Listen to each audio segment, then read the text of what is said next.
Yeah, we have an aging population, so they come and they drop off their special items for us, and everything's here on consignment. So that means that they give it to us to display, because they're moving into aged care homes now and they can't take their stuff with them, even if they would like to. And they just have such amazing stories. Like this guy here came to us in a shoebox from a local man. So what's the story about that? The shrunken head. So that paperwork we found stuffed inside of his head. Okay. Which is like John's origin story. So a nature study goes to Ecuador to study the Shuar tribes, and instead of studying them and documenting them, because the Queen has said, look, we're going to colonize and they're going to be extinct soon, they cut his head off and processed him and sent him back to the Foreign Office with a note that said, please send more. And then, so John's dad's acquired a head, and then he's gone hunting, and he has, there we go, Roland Ward. So Roland Ward was the taxidermist to the Queen, and he's collected all of these things and donated them for display. So Roland Ward is deceased now. His son, who's now 90, is the owner of all of our taxidermy on display, and he's a local to South Grafton. So he's trying to move to an aged care home, and he was like, can you exhibit this? I was like, yeah. This is so real. Yeah, these are all somebody's stuff that they've done, but this is the manifest to say where it came from. So you said some people give you stuff that are haunted also. So how do you how do you manage that? how do we manage that? Yeah. Right. Well, where I come from, my job is to manage that. My mother's job was to manage that. Her mother's job. So you know how to do those I know my way, but there are many ways that many different people will do. And I guess we're students of all things in the world, or I try to be. And the reason being that my mother always said we need to have a basic understanding of all cultures, all beliefs, and all religions to be helpful to people who need our help when they need it. Yes. So that's kind of what this room's for. This is all the supplies, like things you might need. And most ladies who come in that already know that, beeline straight for this room so they can get the stuff they need to do the stuff they need to do. Yeah. And in here, this is where we keep the collectible stuff that's maybe a bit weird. You mean like haunted dolls? The haunted dolls. No, the haunted dolls I would keep locked down. We had 5 of them. So you have them locked there? Oh yeah, don't just let them out to play. Yeah. That's why I was asking that you're having them there. Okay. Yeah, no, those ones were locked down, and then they were actually purchased by Coast paranormal investigative specialists. So, and they're going to be here tomorrow night to conduct investigations. I told them to feel free to go through our stuff and see what they could find. And we've done that before on paintings. We had a Queen Mary. A Queen Mary is she's one of the world's most famous haunted ships. She was, in World War II, she collided with an aircraft carrier.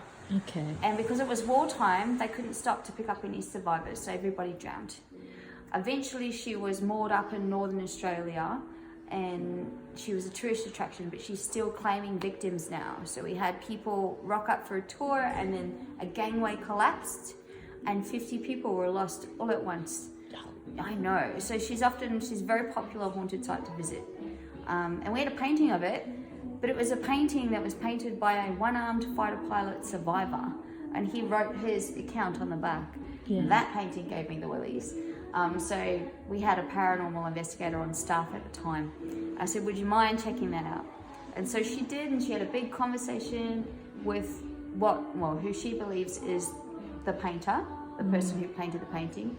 He played the trumpet, and then he just kept saying Richard over and over again. And I was like, your thingy's broken. And she goes, why? I was like, what's that? And she goes, well, no, actually Richard's my uncle's name, and he's really sick in hospital right now. So I'm the person who drew that image. Yeah, he's that side of the veil. He's deceased. And she was communicating with her communicator. And she says, is there anything else you want to tell me? And he just kept saying Richard, her uncle's name. And so she got a little worried and she called, I said, call the hospital and just check on him if you're worried. And he did, he died like during that investigation. So from that point on, I was like, right. She's the ex-pilot. No, she was a paranormal investigator. No, the that ex-pilot. Yeah, the rich. Yeah, that kept saying the Richard thing. Richard was her uncle, the investigator's uncle. Yeah. Was in hospital at the time she was doing the investigation. Yeah, got it. Yeah. So I'm like, okay. And then, so he died and that was hard. But after that, so it's not easy to be a paranormal investigator. No, I do believe with the limited understanding of what we have about the supernatural and the other side of the veil, I do believe that there is more after death. Yeah. And I do believe that it also means that things are more open. I guess is the best way that I could explain it. There's a lot more that we don't know. And so that happened and then she left and I got rid of that painting as quickly as I could because it freaked me out. Very much so. It's currently with a nautical collector. Can I ask you one small question? Yeah. So we just said like after that there could be things. Like, do you think that there's a reason why these certain souls become a certain way after the death? Yeah, well, I was raised traditional in my culture, and my mother is a spiritual worker, and her mum, whole family line always has been. And when I was growing up, because I am from an Eastern culture, then I became obsessed with science and trying to figure out how to explain things that First Nations and tribal cultures already know that maybe Western science hasn't translated yet or hasn't thought of yet. Yeah. Or there's a lot of things. There's a lot of things, that Western science cannot explain. They're not there yet. Yeah, they're not there yet, and we have explanations for them. And so I spent a lot of time trying to figure that out. And the best thing I could come up with from a Western point of view is Newton's law. So energy is forever. It can never be killed. It only changes form. Yeah. But we can influence energy in many different ways, depending on what you're conducting, how you're conducting it. And I think with people and the electromagnetic field that a person emits, our souls, everything, I think that's very similar. And I think we're only just starting to understand that. Yeah. But I think that's why if people leave abruptly, if people have left under really heavy emotional circumstances or violently, I feel like that leaves its own mark, or that changes the energy in its own way. It's like if you freeze water, it goes hard. If you boil it, it's hot again. That practice goes to the next level also. Yeah, I think so. That's just a theory though. Like I'm no scientist. But that's probably the best way I could think of to Also, do you have a story to your... Oh, yes, yeah. Sorry, I forget that I have it. It's a mukokawa is a rite of passage for all women. So this is the last 5 generations of women in my family with me, like represented in me. And so this is a family. They are all family ones. There's like I guess there's a conception that it needs to be earned. It doesn't. It's for everybody. You're called to have it. You may have it. So you have roots in Aboriginal community? Culture? Ironically, yeah, but only through marriage. So but not bloodlines. No, mine's Māori, New Zealand Māori. Okay. Now it makes sense. Okay, I was like, still don't get it. Yeah. Okay. Now I got it. Okay. New Zealand Māori. Yes. Mine is mokokawa is which is our chin tattoos is a Māori tradition, and it's a rite of passage for all women, and it's something different for everyone too. They are so spiritual, I think. Yeah. Your head is the most sacred part of your body. They do a ceremony when you get it done. So when I got mine done, they said the ancestors will come to carry the pain for you. You don't get to choose. You don't know what the design will be. You just go and receive. And so when I received mine, they did the ceremony. And actually, I'm embarrassed to say I didn't believe him. When he said, no, the ancestors will come and carry your pain, I'm like, This is you telling me not to cry or I'm out of the tribe, right? Yeah. Like, be brave. That's what And then after you had it? I did not feel a thing. I have so many tattoos. They all hurt. We know this. Yeah. Nothing. The only time I felt any kind of pain or sting would have been probably the corner of my lip. And that was it. But I could not feel anything else. It was like a facial massage. I have had spa treatments that hurt more. I think there are things that science is yet to understand. Yeah. I know. I was like, oh, wow. And then afterwards you see your face for the first time and it's like you've seen your face for the first time. It sounds bad, but I don't think I ever really liked the way I look until afterwards. Like now I don't wear makeup every day. I don't feel like I need to. I'm really proud of how I look. You look great. Thank you. You look Thank amazing. Yeah, and it makes me feel beautiful.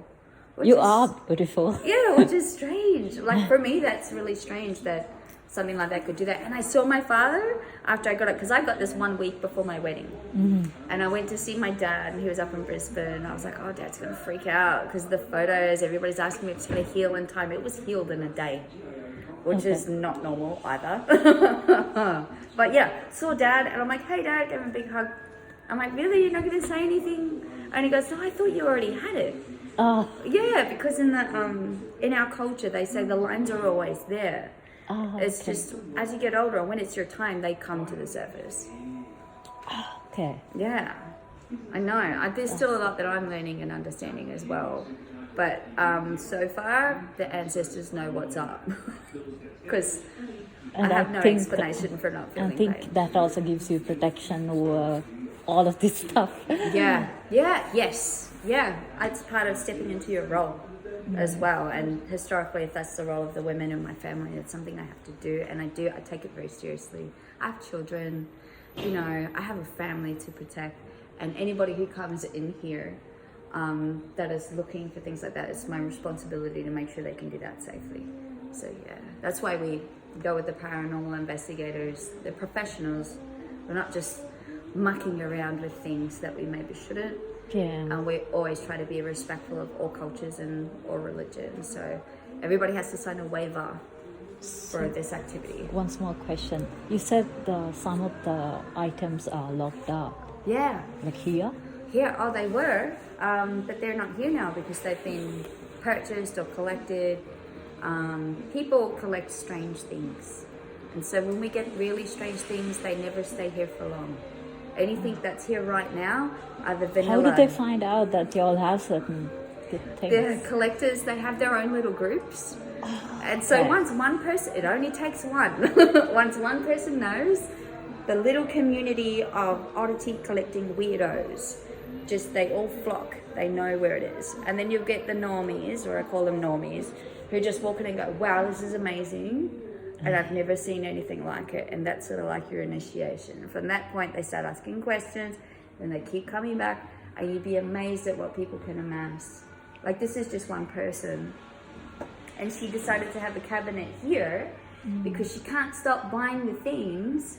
And at least if she gives them to us, we can sell them for her. And she feels like like-minded people that will also like her things are receiving the same things that she loved, and why she loved them. I think that's one of the theories in the world where pass you it on. choose, you pass it on.